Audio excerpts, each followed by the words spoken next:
buddy, ito yung dala nating motor. At kung makikita nyo, yung kanyang body is talagang nakasubasob. ZX6R 2018 model pa to mga buddy. Pero kung makikita nyo, no, sobrang fresh. All stock to, naka-remap lang. Binabato ang kanyang front shock para mas sports patingnan. And bumaba din syempre para abot nung may kanya syempre. The more na abot mo, the more na medyo hindi ka sobrang tingkayat, is mas madadala mo ng maayos yung motorbike. And syempre yung pinaka gusto ko dito, eto, tamo naman ang dagungdong yan.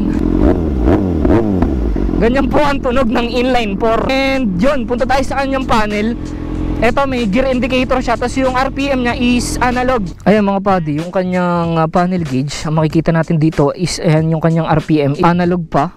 Pero para sa akin ang ganda ng pag analog, no, kasi parang kitang kita mo na meter ng is pagka-stress mo. Then dito yung gear indicator niya, then merong clock 320 na, and dito may trip A. Tapos yung controls ng panel niya mga buddy, etong select. Ayan yung power, ito yung pamimilian mo. Ayan, meron tayong full power, meron ding low. Dito lang tayo sa full kasi yan ay sinet up. Then itong KTRC, ito yung traction control nitong Kawasaki, and meron din siyang level, may 2, may 3, and ito naka-neutral tayo, then ABS. Tapos ba't naka-ilong check engine? La, patay tayo. Di ko alam kung talagang nakailaw ba talaga yan, at di ko napansin kanina. Yan lang yun sa panel gauge niya. And yung susi niya is susi pa rin siya. Ito, key, di pa siya keyless. Ewan ko kung keyless yung bagong model nito. And may kasalanan ako sa may-ari dahil yan, nadumihan ko na. Kaya naamalas kanina, no, pag alis ko dun sa kanila is bigla namang umulan. Kaya dumaan muna ako sa bahay ng tropa para dun magpatila. And dyan mga buddy, ito yung sinasabi ko, yung tangke niya, yan, 17 liters to ang alam ko. And yung pag-upo mo dito is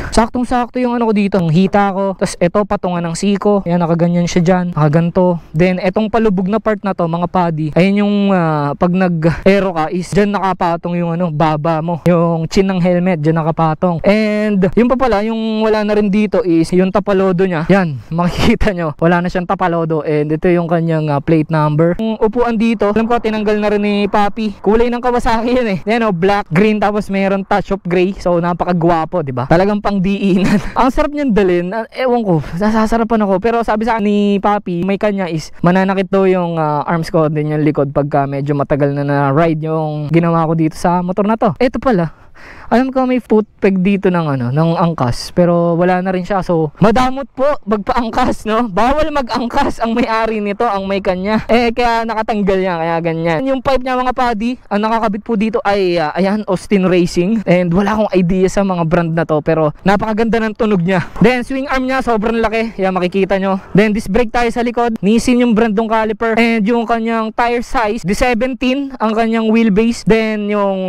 tire size niya mga buddy is 180 by 55, so ang laki. At sa unahan naman, jumbo din yan syempre. Ayan, dalawang disc brake, dalawang disc, dalawa din ang kanyang caliper. Kargado din to ng ABS. And yung kanyang tires ay nagsusukat ng where is it? 120 by 70, 17. Ganyan po yung kanyang postura. And ang nagustuhan ko dito mga buddy, lahat ng kaha niya, papansinin niyo sa mga sports bike, no? Lahat ng kaha niya nasa unahan. Sobrang tipid sa likod, oh. Ito lang yung kaha niya sa likod. Napakaliit. Lahat nandito para to sa aerodynamics ng motor. Meron yung mga butas-butas dito. Kanyang headlight is ito. Ilawin natin.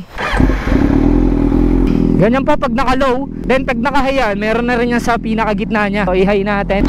Diyan mga buddy, ganyan po yung itsura ng headlight ng Kawasaki. Ang ganda nung niya dun, no? Yung parang airflow niya sa gitna. May grills pa no? Then ito yung kanyang visor. Sa visor niya, nakatago ka naman talaga. Talagang hahatiin niya yung hangin dito, tapos yung helmet mo nandito banda. Pag ganyan siya, kaya walang mangyayari na banggaan ng hangin sa katawan mo pagka yumuko ka. Yung kanyang side mirrors nandito sa kaha, ewan ko lang kung stock to mga buddy, napakaliit lang, pero kita ko yung mga nasa likod. Maliit nga lang, pero alam mo may motor sa likod mo. Punta muna ako sa taillight. Yung kanyang taillight, napakaangas, kaya lang nadumihan ko. Ayan po, kita nyo ba? Tapos merong susian dito yan. Meron na siyang mudguard. Diyan mga buddy, yung kanyang suspension sa likod. Eto, Showa yung kanyang suspension harap likod. And ayan, kulay green siya. Then dibaso. Dito tayo sa unahan, inverted fork. Ayan, baligtad siya. Showa yung brand. And adjustable din to. Eto yung kanyang adjustment nasa taas. Ito mga part na to, ayan, mga kinukuting-ting dyan. Then dito mga buddy, sa controls niya, makikita nyo, ito yung kanyang pang-control ng panel. And then ito yung sa light, signal light, hazard. Then busina. Ano pong tunog ng busina nito? Yun, nakapalit na. Ano pa ba? Pasensya na mga padi kung hindi na ako masyado naging technical about sa specs nito, no? Kumbaga, ito lang talaga yung first impression ko dito sa motor na to. First time ko makapagdala ng ganito kalaking displacement and napaka solid. Ayun lang yung masasabi ko, solid. Next time siguro 1,000 o 1,2 o 1,3. Di natin alam ano mangyayari. Pero maraming salamat sa mga nanonood sa atin hanggang ngayon. Dito pala kanina, umulan kasi, 'di ba? Ayun, nandito yung mga putik niya. Pinunasan ko lang. Ayun naman is titiisin mo talaga yung pagdaganto ka motor kasi mas gwapo naman talaga pagka walang tapalodo sa likod, no? So yan mga buddy, dahil hindi ko kabisado yung kanyang engine, no? Nag-research na lang ako. Ito, ang kanyang engine ay 4-stroke transverse 4-cylinder. Apat yung cylinder niya. Dual overhead cam, 4 valves per cylinder. So puki ng ina, ang dami. Nasa NMAX natin, isa-isa lang eh. Isang cylinder, apat na valve. Ito 4 valves per cylinder. So kung apat yung kanyang cylinder head is dami nung barbula.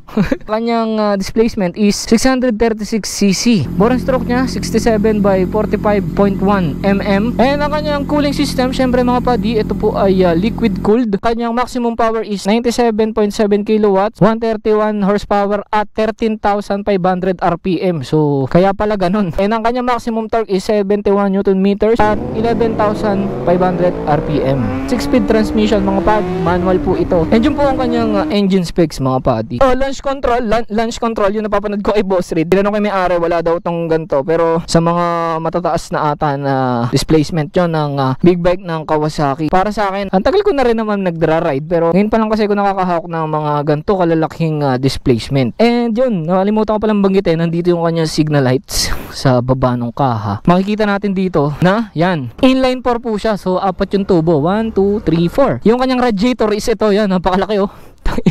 Parang tent sa barangay, ang laki. Medyo signal light dito. Alam ko, feeling ko nakapalit na to, integrated na to. Nandito yung signal light niyan sa gilid. And yun, may nalimutan pa ba ako? At yun mga padi, nalimutan ko palang banggitin, no? Itong seat niya is napakalambot.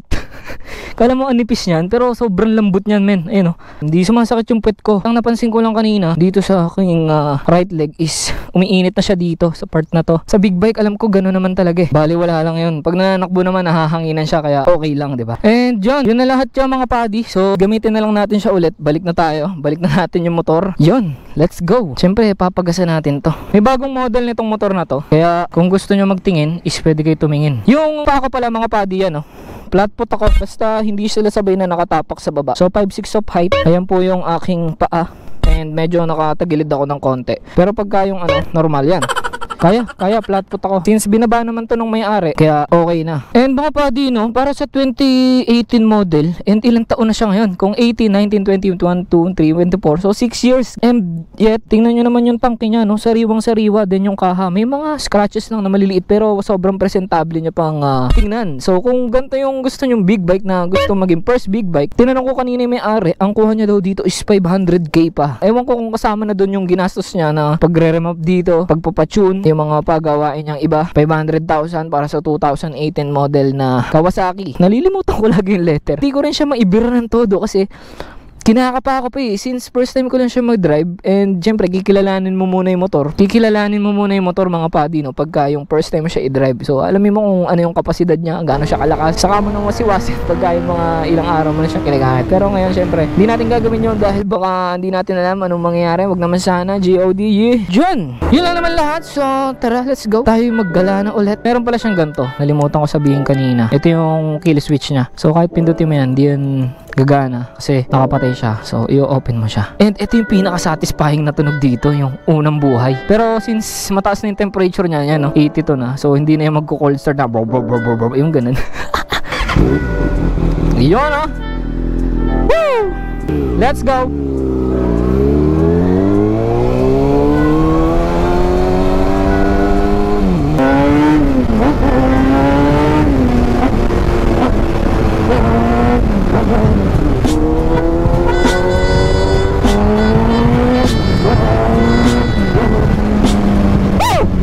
Gusto ko sana mapakita yung itsura ko dito. Kaya lang wala ako talagang taga-video, kaya yan na lang muna. So, damahin nyo na lang yung tunog.